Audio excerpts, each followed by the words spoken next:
এবার আমি কি করি? একদিকে স্বয়ং প্রভু, অন্যদিকে মা।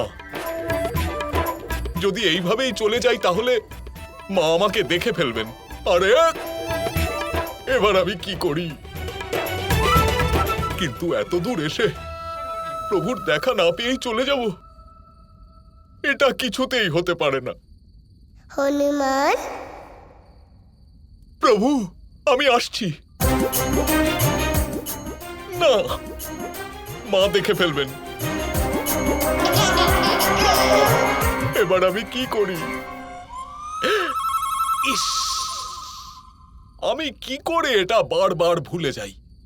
প্রভুর দেওয়া এত শক্তি আছে আমার কাছে।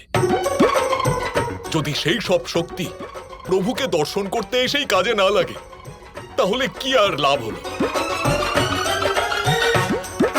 জয় শ্রীরাম। মাইতি, এই নাও, খাও খাও। আচ্ছা দিদি, এই কলসিগুলো আমাকে দাও। আগে এই বাছুরটাকে খোলো তো।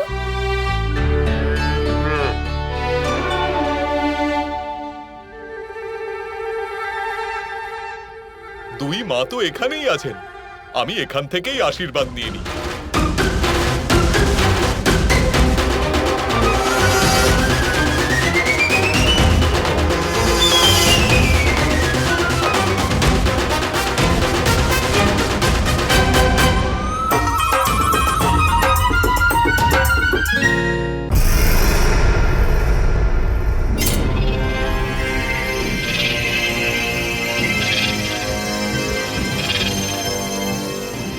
এরা কারা? এরা এখানে কেন? এরা আমাদেরই সৈন্য মহারাজ, যারা ছদ্মবেশে দেবকীর অষ্টম সন্তানকে খুঁজছিল। এদের কাছে হয়তো কোনো সংবাদ আছে।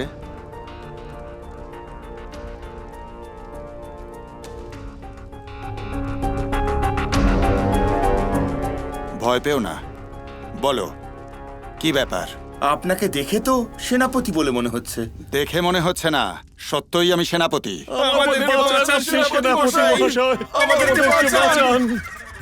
আমাদের এই দুই গরিবকে দয়া করে কোনো কাজ দিন সেনাপতি, দয়া করে কাজ দিন।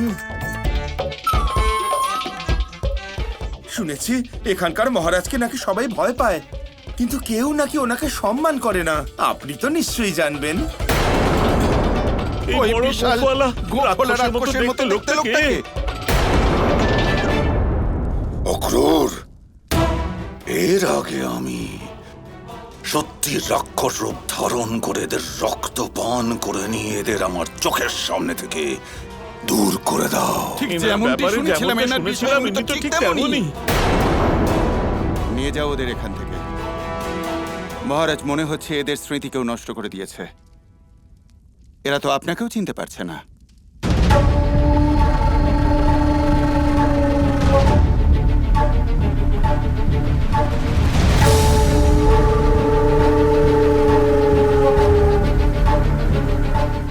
এবার একটু ভাবনা চিন্তা করে সৈন্য চয়ন করো অক্রূর, যাতে এমন না হয় ওদের মূর্খামির দণ্ড তোমাকে ভোগ করতে হলো। যাও, খোঁজ নাও ওদের সঙ্গে এমন কি হয়েছে যে ওদের স্মৃতি ধ্বংস হয়েছে। কোথাও না কোথাও এমন কিছু হয়েছে যা আমরা জানতে পারিনি, কিন্তু জানাটা খুব প্রয়োজন। যাও। হ্যাঁ মহারাজ।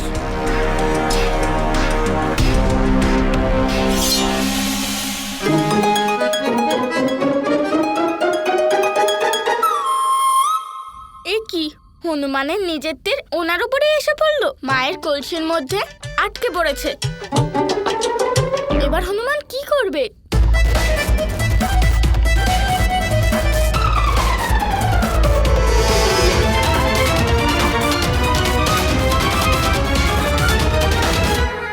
বড় তীর মারতে গিয়েছিলে তো হনুমান, এখন নিজেই মায়ের কলসির মধ্যে আটকে পড়লে।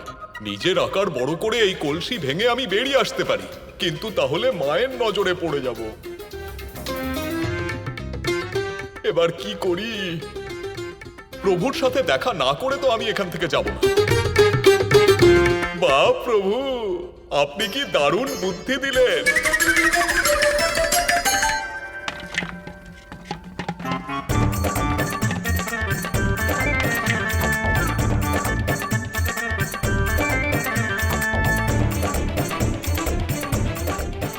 হনুমান তো বেশ ভালোই বুদ্ধি বের করেছে দেখছি। কিন্তু দাদা, মায়ের নজর যে কোনো সময় কলসির ওপর পড়তে পারে, তখন হনুমান ধরা পড়ে যাবে। ঠিক আছে, কিছু ভাবছি।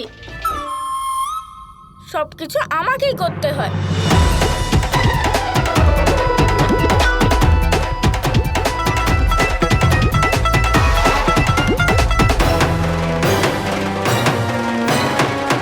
মা! ওদিকে দেখো না। কি হয়েছে বলরাম? মা, ওই দেখো, চমৎকার চাঁদ মামা। বলরাম, তুমি ঠিক আছো তো? কি আজে বাজে বকছো? কিছু না যশোদা, ওর মনে হয় মার খাওয়ার ইচ্ছে হয়েছে। চলো তো আমরা দুধ দোয়াতে যাই। হ্যাঁ দিদি।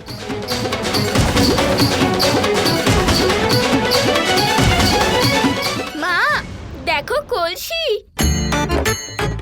বলরাম, আমি রেখেছি, আমি দেখতে পাই। সেটাই তো, মা দেখতে পাচ্ছে, মা দেখতে পাচ্ছে। মায়ের দৃষ্টি এতটাই তীক্ষ্ণ যে মায়ের নজর থেকে কিছুই আড়াল করা যায় না, কেউ যতই রূপ পাল্টে নিক না কেন। আমাদের মা ভীষণই ভালো। এবার বুঝতে পেরেছি বলরাম দাদা, যে আমাকে এখানে থেকেই অপেক্ষা করতে হবে মায়ের যাওয়া পর্যন্ত, আর মা এখান থেকে চলে গেলেই আমি বেরিয়ে আসবো।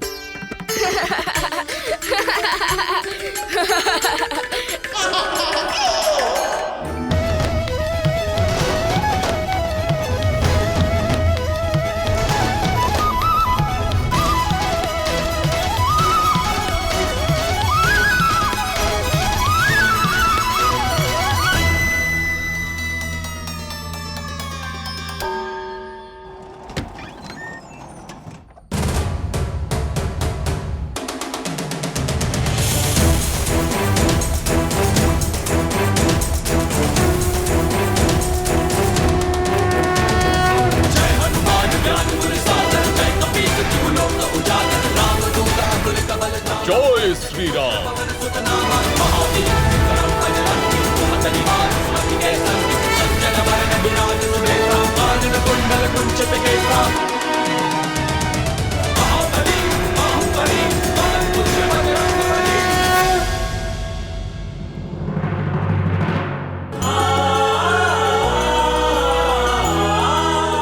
হনুমান, আপনার জন্যই অপেক্ষা করছিলাম। আপনাকে ছাড়া এই উৎসব কি করে পালন হবে? হে প্রভু, আপনার এই রূপ দর্শন করতে পেরে আমি ধন্য হলাম।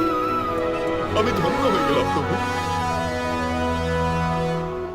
কিন্তু আপনি আমার অনুজকে কোলে নিতে পারবেন না। আপনি চিন্তা করবেন না দাদা বলরাম, আমি আমার প্রভুকে কোলে নেওয়ার কথা কখনোই ভাবতে পারি না। আমার প্রভুর কোলে তো এই সম্পূর্ণ বিশ্বের সৃষ্টি হয়েছে। আমি ওনার ভক্ত হয়ে ওনাকে কিভাবে কোলে নেব?